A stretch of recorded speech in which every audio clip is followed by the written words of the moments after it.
All right, we are in the book of Genesis chapter 15. We will be looking at verses 7 through 21. We're going to finish out the chapter this morning. If you're taking notes, the title I have for this morning is God Said to Abram. God said to Abram.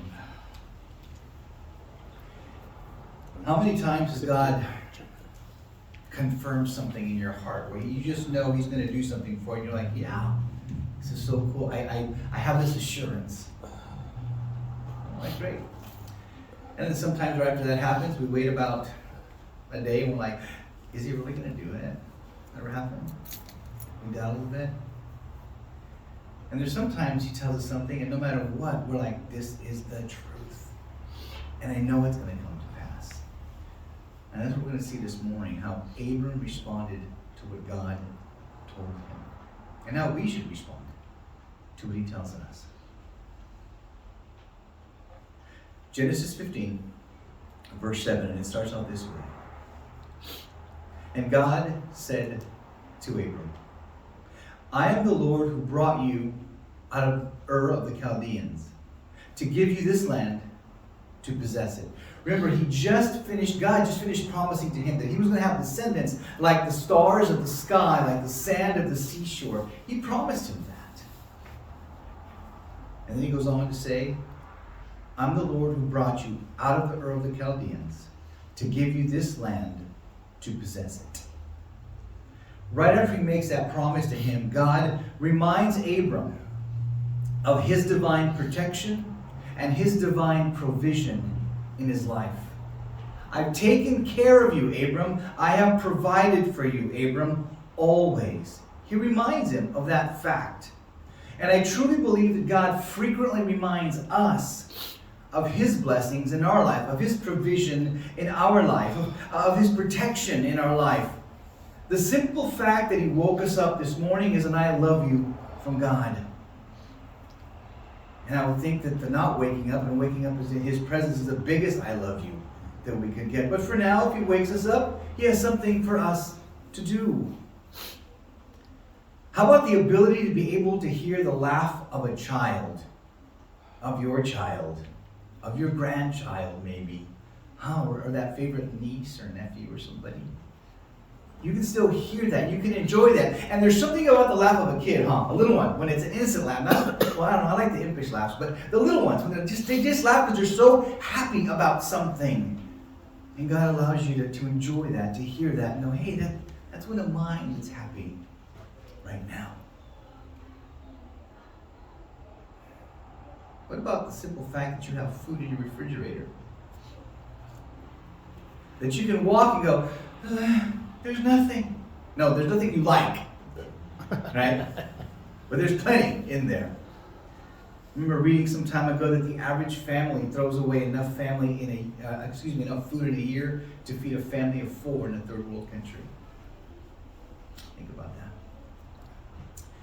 Or maybe the simple fact that you have a roof over your head that doesn't leak. All these simple things that God does for us to remind us that He loves us, provides for us, protects us. But here's the sad thing. A lot of times we're too busy to receive, to understand the reminder, to get it. And it could be different things. We could sit here and say, well, that younger generation with, social media, well, the older ones are just as bad with whatever they're doing. Okay, you don't blame it on the young ones. They've never heard the voice of God. Well, you're not hearing it either, pal. We find other things that are just more important or that for some reason draw our attention more than God's promises to us. Bottom line is we end up focusing on something that's pointless. And because of that, we miss, or even worse, we choose to neglect God's reminders to us of how much He loves us and how He provides for us and how He blesses us. Now, what I'm not saying that Abram ignored the facts. Okay, there was a lot that was going to have to happen. And I'm not saying that you and I are supposed to ignore the facts either when trials come. That's not what I'm saying at all. What I'm saying is that whatever you and I choose to focus on during our trials, that is going to directly impact your faith. What are you focusing on when the trial comes? What I'm praying is that God would help me, and I hope you too.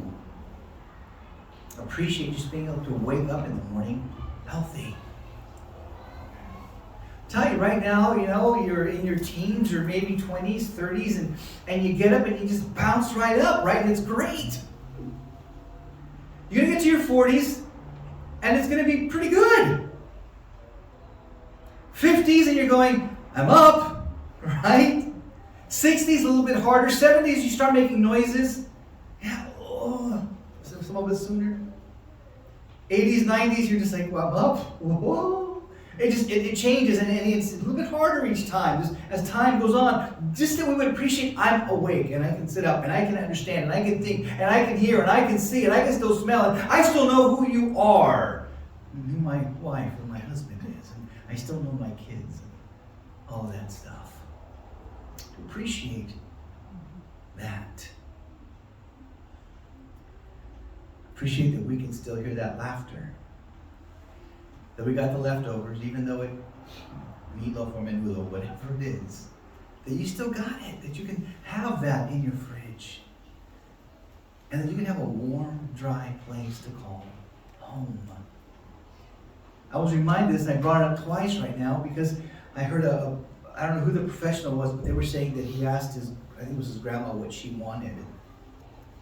And he was going to, can I buy you this, can I buy you that? She said, I just want a nice place. And he says, Grandma, what do you mean? Or Mama, what do you mean by a nice place? She goes, I just want a place that doesn't leak when it rains.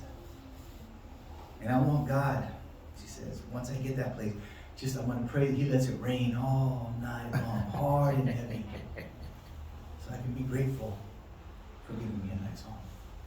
And that little story that I saw hit me, because I was in my early 20s when I started pastoring, and I was in a home that a lot of people thought I shouldn't have been in, because it just wasn't up to code. Maybe we were just so old that time had passed, and it kind of messed with the place. So I remember being asleep one night in that home, and the roof over my head, the ceiling over my head just kind of fell because it was raining and the water. And I remember sleeping in my futon there, and being very creative, because I'm not mechanically inclined. I was able to get garbage bags and make a thing so that the water would miss me and go down the side and go down another hole that I had another wall on the side, so that I wouldn't get wet, so I could sleep, because I had church to do in the morning and teach Sunday school. It was just an amazing time, but I was grateful that I could serve at all. There's so much we have to be grateful for. A roof over my head, food in the fridge, because I know what it's like to wake up and not have that. And God provided it. Okay. So, God reminds Abram, I am your God. I am the one who saved you. I am the one who blessed you. Abram, he's just reminding him of this. Remember when he told Melchizedek, I don't want anything from you. I'm sorry, not Melchizedek, but the other king, Kedalamer. I don't want anything from you. You don't. Nothing. I don't want you to ever say, oh, we blessed Abram, we made him rich. No, nothing. He was just so reminded of that. Don't forget that. The only reason you're blessed is because God chooses to bless you. Amen. And just as easily as He gives it to me or gives it to you, He can say, it's done, you're done, that's it, your time with that is over. Think about that. But that's what He reminds Abram. I've given you everything. I've taken care of you. I've blessed you. I saved you. So if you're going through something right now that's stretching your faith, I believe that God is telling you the exact same thing right now that He told Abram. I am your God. I blessed you. I saved you. I protect you. I keep you. I provide for you. I love you. I am God. I'm your God. So listen. Listen to what He's saying.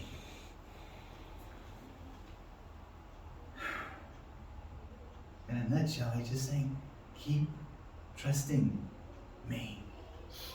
Don't lose faith. Verse 8. But he, Abram, said to the Lord God, how may I know that I will possess it? Now, here again, some people are going to say, well, Abram doubted God. I don't look at it that way, and I'll explain why right now. Okay? I don't think that this question came from a place of doubt in Abram's heart. I truly don't. And the reason I don't is because we just finished reading a few verses back that Abraham believed God, and it was counted to him for righteousness. So I believe Abram believed God, and I believe that there was faith in what he did. So I believe he asked this question from a place of faith. So I think he was kind of asking this way. God, will you show me how you're going to do it? I don't doubt that you're going to do it. I just want to know how. That's all. Disneyland. It was considered, or is considered by many, to be the gold standard for customer service. In explaining their training, they use this quote from one of their classes they teach, and it is, the business behind the magic. It's what we do so that when we go out and perform, it's all seamless. So in essence, I believe what Abram was doing was, how are you going to do it? Show me the business behind the magic. Teach me the trick. How are you going to do this, Lord? I really want to know. I know you're going to. I've seen you do incredible things. Impossible things. 318 of my guys went and whooped up on 4 armies. God, that was awesome. Show me how you're going to do this. That's all. I just want to know how. I believe you're going to do it. I want to know how. It's like kids. When you do a magic trick, and then when I tell you to do it once or twice, do it again. Will you tell me how? And you're like, no. Why? Because it's my trick. Right? I mean, there's my nephews. Till they became young men, I didn't teach them the tricks. And then I became older now, so now I pass on the tricks so that they can get the next generation. And I can just laugh and go, I know the trick. But it's so cool to see that. So I don't see that he was asking out of doubt. I just want to know, how are you going to do it, Lord? That's all. Just show me how. And I love the answer. Remember, we started out with the title. God said to Abram. Verse 9, so God said to Abram, all over again, bring me a 3-year-old heifer, a 3-year-old female goat, a 3-year-old ram, a turtle dove, and a young pigeon. Then Abram, brought all these things to him and cut them in 2 and laid each half opposite the other. But he did not cut the birds. Okay. So in these next 12 verses from 9 through 21, what we're going to see is that what God is telling Abram is this. Abram, my word is enough. That's it. My word is enough. And I believe he's telling us the very same thing. My word is enough. You see, what God had Abram do was he had him write up a contract. That's what he did. So again, in my imagination, and you know how sometimes that kind of takes off a bit, but here's what I see going on. Abram says, so, Lord, how are you going to do it? Come on, tell me. How are you going to do it? And God says, you know what? I'm going to get rid of any doubt here. Write up a contract. A contract? A contract, Abram. Wow, this is serious. Yes, it's serious. Write up a contract. Okay, let's do it. So he goes and gets everything he's supposed to get prepared for the contract. That's what it was now. And like, Anthony, where do you get the contract from? This is the way the contracts worked in those days, okay? What they would do is they would get these animals, and then they would cut these animals in half, like it tells us here. And they would lay each side, okay, side by side, each half, okay? So it was bloody. But that's how they did this. And then what they would do is each person that was involved in this contract, they would walk through the middle of these animal halves, okay? They would walk through the middle of them, And that's where you get the thing, that's kind of deal, that's kind of where that came from, okay? So they walk through the middle of this, and as they're walking through the middle of those animals, they would state the particulars of the contract. So I would walk through and I would make a contract with Roman, and I would say, okay, as I would walk through, it says, I swear that I will, on the 10th day of every month, go and cut your lawn, and I will paint your house every second year, and I will wash your dog every Saturday. And that is my promise.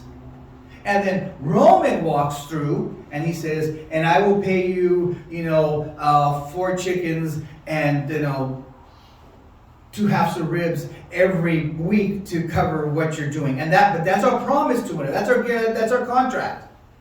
Okay? And we would say that walking through the middle of those 2 animals that were cut in half. Now, here's the thing. We would say that as we walk through the middle of those dead animals, but the implications were huge. It wasn't just us walking through a bloody mess.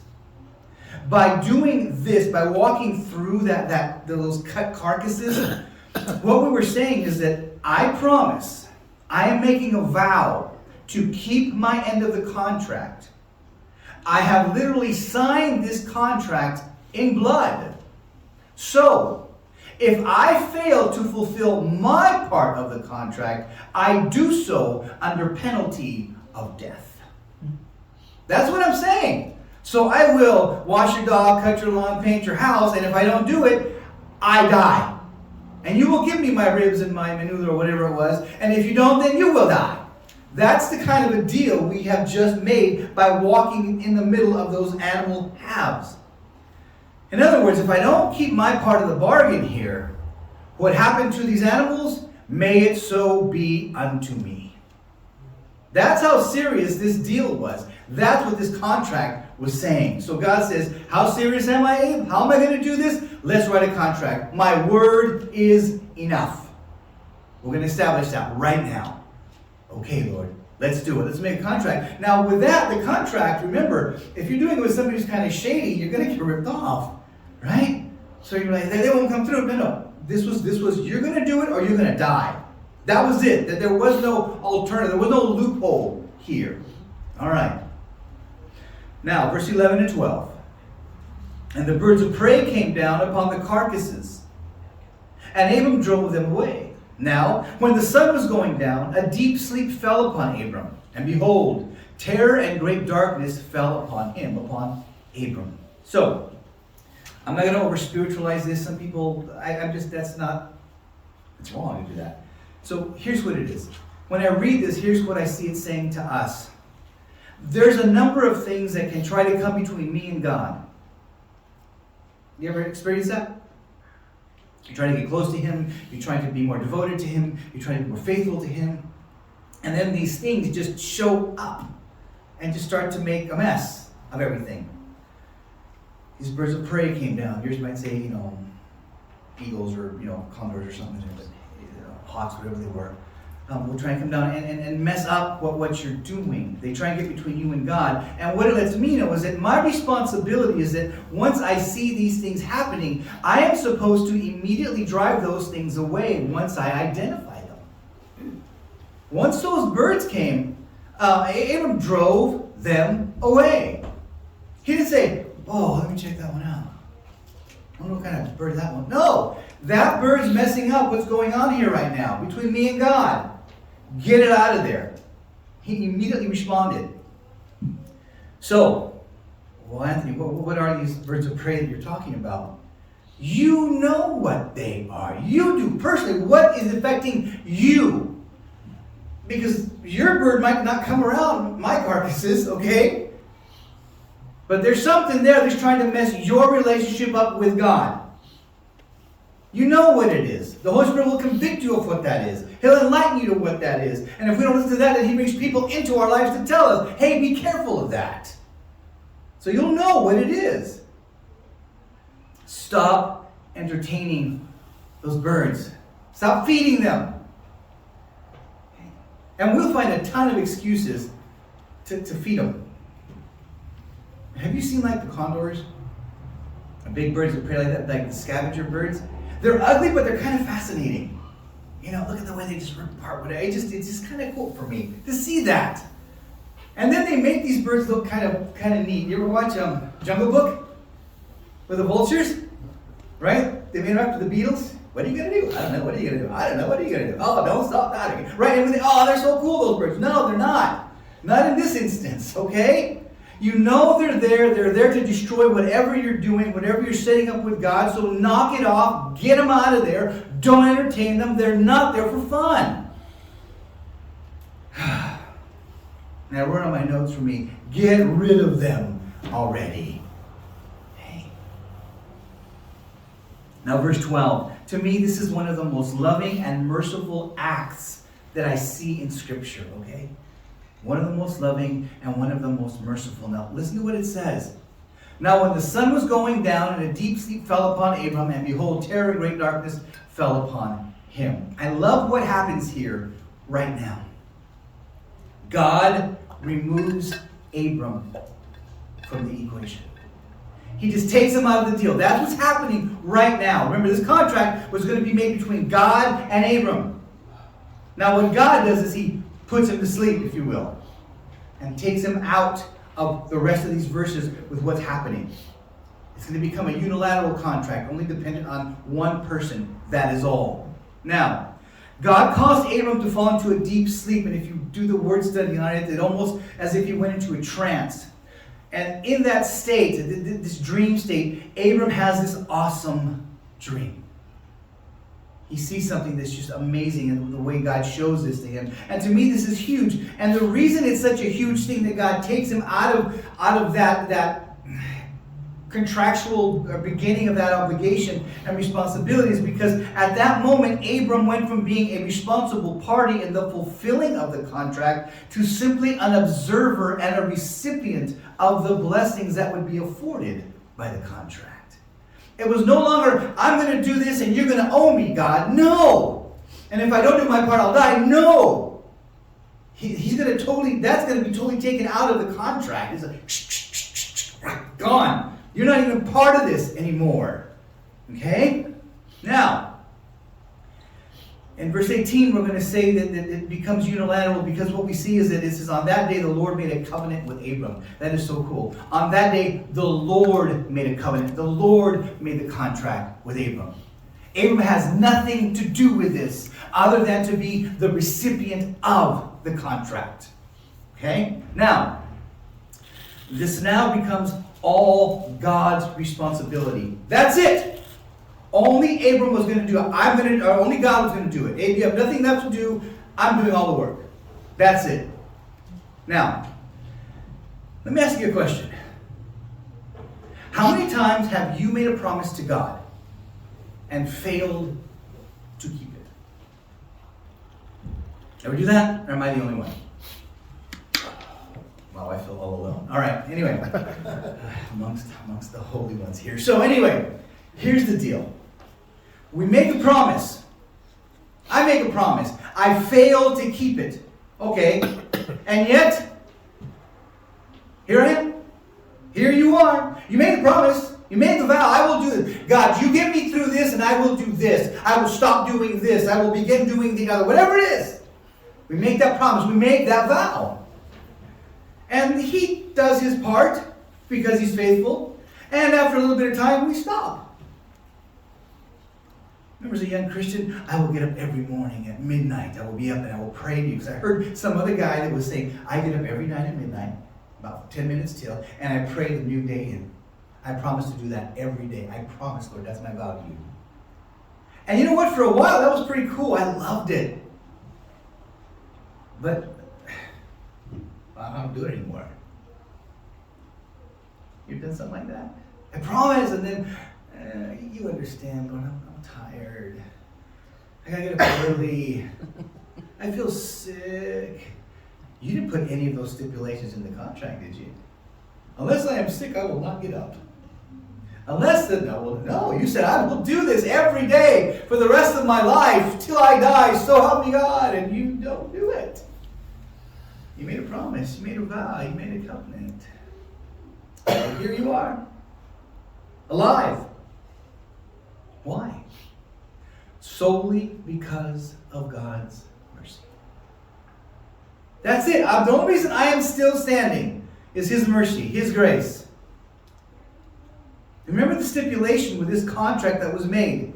If Abram were to have been a legally responsible party in fulfilling any part of this contract, and he were to have failed in any portion of it, and he will, Abram would have to die. That's it. Okay? Now, Lamentations 3:22 and 23. The faithful love of the Lord never ends. His mercies never cease. Great is His faithfulness.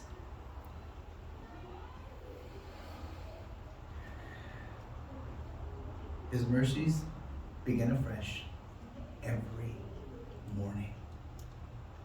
Why? Because I need fresh mercies every morning. I heard somebody say, I use them all up every day and need new ones, a new supply every morning. And the cool thing is, it's not like the supply chain right now where everything's delayed, right? We had to get a car part for Becca's car, and the guy's like, there's none anywhere. We have to order it. I'm like, okay. He goes, there's 23 in Dallas. I was like, can you help me? I don't know, Anthony. We got to get it up. We don't have to worry about that. His mercies every day, brand new. Every day you get new ones. And you don't got to worry about it. Lord, I need mercy. Oh, they're backed up right now somewhere in Tucson. Even sorry, they'll get here shortly. But just so hang on, try not to be too bad, okay? I'll see what I can do about not blasting you away. It doesn't do that. Every morning His mercies are new for us. Why? Because He's faithful. Because He loves us. Let that sink in. The only reason you and I, we are not destroyed, is because of God's faithful love and His abundant mercy. That's it. That's it. We did nothing to deserve that. Absolutely nothing. Personally, I believe, I'm convicted that this truth alone should be enough for every Christian to be grateful for the sovereignty of God. Just knowing that you're in control and that your mercies are new every day, I'm grateful for that. And I could just praise you forever for that. So you give me nothing in heaven, although I'm glad you didn't bless me with other things. That would be enough for me to just praise you forever, that you were merciful to me every single day. Verse 13.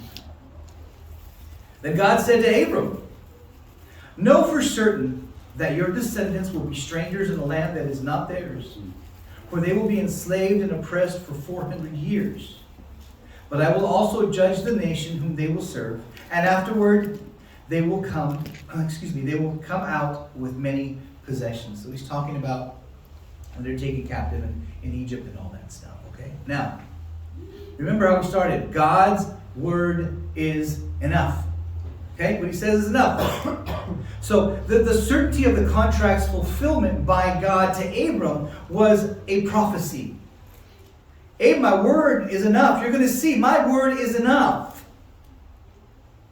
So one of the ways that you and I, as Christians, can be sure that God is going to do what He said He was going to do is because His prophecies are correct 100% of the time. They're always fulfilled 100% of the time. You will not find ever a prophecy that was not fulfilled by God perfectly 100%. It doesn't exist.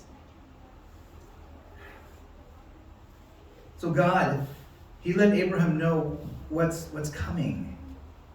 And this is how God assured him, okay? This is how God put him at ease, right? My word is enough, Abe. He assured him with His omniscience.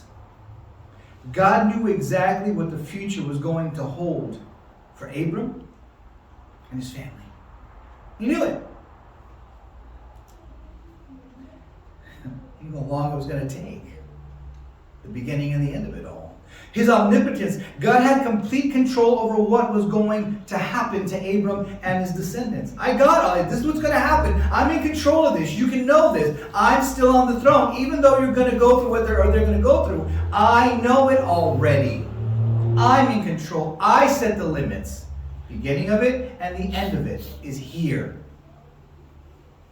And he assures him with his omnipresence. You see, God was already in Abram's future, as surely as he was in his present and was in his past. And the same way he's in our present, he will be in our future. He already is, and he already was in our past.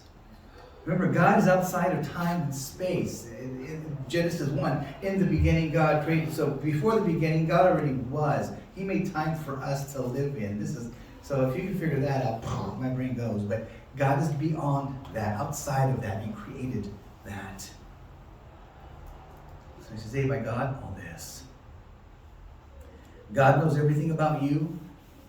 He knows everything about your descendants. He knows everything about your future. Everything. There's not one microsecond that he does not know. Nothing. So here's what God tells Abram. Abe, and again, this is where I kind of go into my little head again. Things are going to get real bad for your family for the next 400 years. It started happening like in Exodus 1 where they're in captivity. Don't allow that to become a reason for you to doubt me. Listen, I know it's coming, and I'm telling you exactly what is going to happen. And also, I'm going to judge those who make your loved ones' lives miserable. And I'm telling you this, and I'm assuring you that it's going to be fine for them in the end. Abe, you're going to see my word is enough. You'll see it. He's just reassuring him, buddy. There's nothing that's outside of my sphere of influence or power. 15, I love, this is such a cool thing. He says, as for you, look, this is what's going to happen to your descendants. Your kids, your grandkids, your great-grandkids, like 4 generations. This is what's going to happen to them, okay? All what I just told you, the captivity and all, that's going to happen to them. But now, you specifically, Abe, let me talk to you. You shall go to your fathers in peace. You'll be buried at a good old age. Then in the 4th generation, they will return here, for the wrongdoing of the Amorite is not yet complete. So God comforts and encourages Abram. Hearing this, it's like, oh my gosh, all these generations, they're going to go through this and that's going to be it. It could be so terrible. Maybe I shouldn't have kids. Maybe it's better if I don't. And he just, who knows what he was going through. But he says, look, listen to me. Let me tell you about you right now, Abe.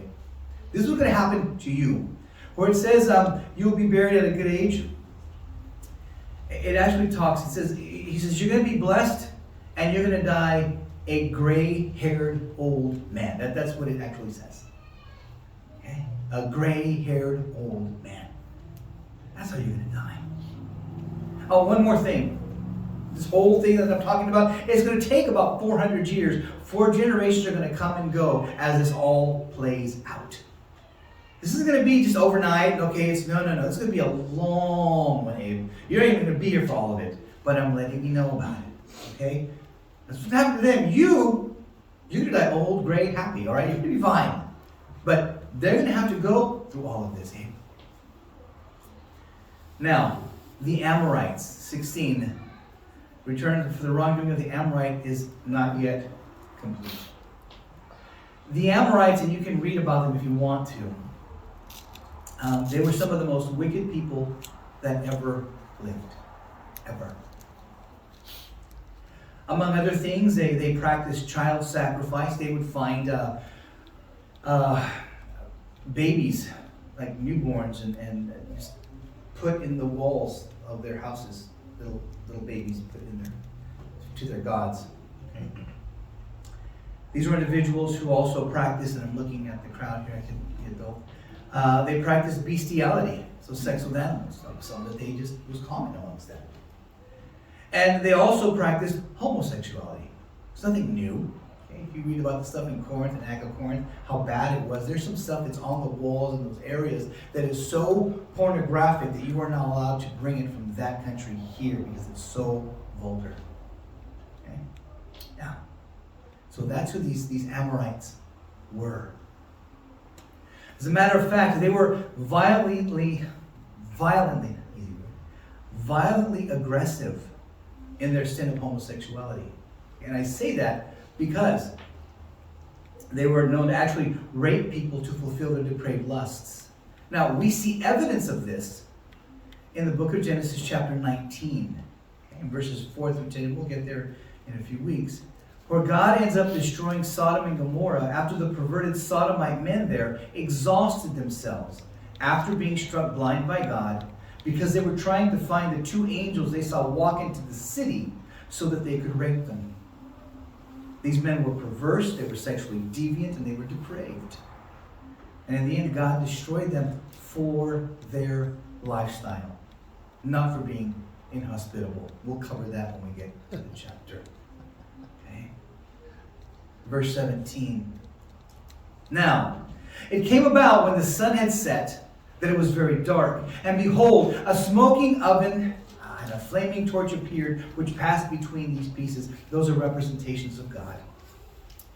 On that day, the Lord made a covenant with Abram. Okay, there's the key. On that day, the Lord made a covenant. The Lord made the contract with Abram. And he said, to your descendants I have given this land. Man, I could just stay here all day. To your descendants I have given this land. From the river of Egypt, as far as the great river, the river Euphrates, the land of the Kenite, the Kenizzite, the Catamite, the Hittite, the Perizzite, the Rephaim, the Amorite, the Canaanite, the Girgashite, and the Jebusite. That's the promise that he makes him. That's the contract that he says, I'm doing this. To your descendants, I have given this land. From the river of Egypt to the river Euphrates. I've given you this. That's the contract. Okay? Along with the heir, the Messiah that will come in his line. Now, to me, it's something that is amazing, that is mind-blowing, that is super fantastic and beautiful, just to be able to hear the promise that he makes him. And then what God does, remember, he put him to sleep. He gave him a deep sleep. And in that state where he looks and he sees like this torch, this pot going through the middle, again, a symbol of God's presence, going through the middle of those two pieces of carcass that he went through to make this promise. He says, I want you to see him. I'm going to hear. Look what I'm doing. And in doing so, this is what God declares, what God alone, is responsible to do for Abram. Only God walked through the middle of those carcasses. So therefore, only God would be held responsible to fulfill this. And he says, Abram, here's my promise. To your descendants, I have given. It's like it's already done. I have given this land. From the river of Egypt as far as the great river, the river Euphrates. The land of the Kenite, he just names them all. This is the promise that I've made to you. I have given you this. You know, I can't. I got to read it. I have given this land from the river of Egypt as far as the great river, the river Euphrates, the land of the Kenite, the Kenizzite, the Catamite, the Hittite, the Perizzite, the Rephaim, the Amorite, the Canaanite, the Girgashite, and the Jebusite. Now, something that I believe is important for me to point out and for us to understand is that the contract not only speaks of the coming Messiah through his lineage, but that land is theirs. It's theirs. God said, I've given this land to you. Not maybe, not for a limited time, not for so many. No, I've given this to you. It is yours. That's the promise. That's part of the contract. And this is huge in its importance. The fulfillment of the promise of the land to Abram's descendants is just as important as the fulfillment of the promise of the heir, because it was part of the same contract. Okay? The exact same contract. Therefore, for God to go back on either part would constitute that he made a breach in that contract, that he failed to fulfill his obligations. And what's going to happen? If somebody failed that contract, what was the penalty? Penalty of death. I would cease to be divine. I would no longer be. That's what he's saying. He made this promise to them. He gave this land to them. Therefore, it cannot fail. So according to God, he gave the land to Israel, not these 10 nations, not the Palestinians, nobody else. That land belongs to Israel. God gave it to them. That's it. God declared it so in the contract. And he can't go back on it, because if he does, he ceases to be God.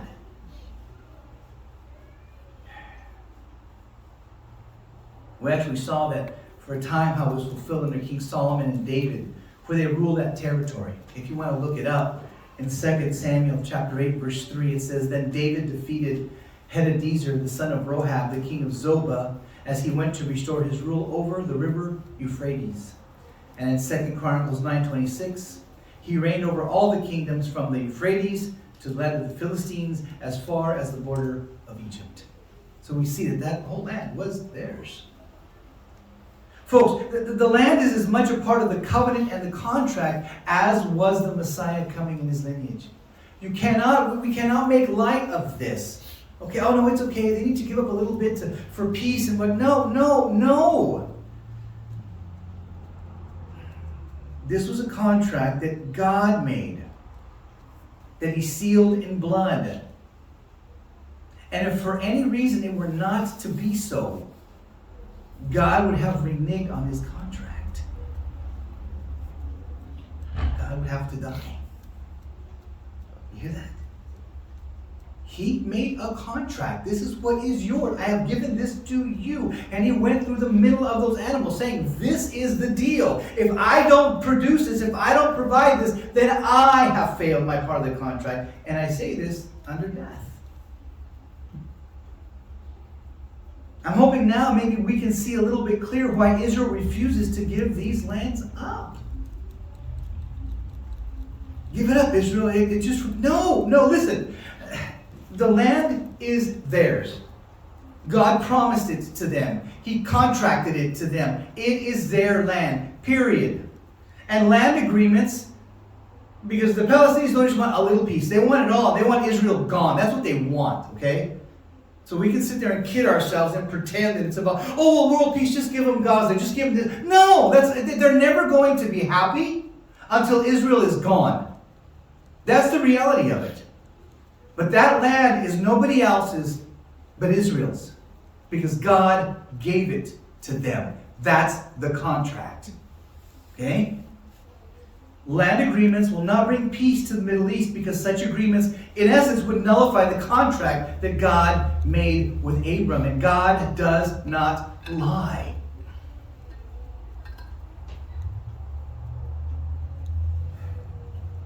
God's not going to allow his contract to be made null and void by anyone or anything. And we're going to keep seeing these things happen. These wars happen. These attacks happen. And in the end, read the book with me. We'll get through it eventually again. You will see they will attack Israel. And God will make it very clear, don't mess with my kid. And he destroys the armies that come against them.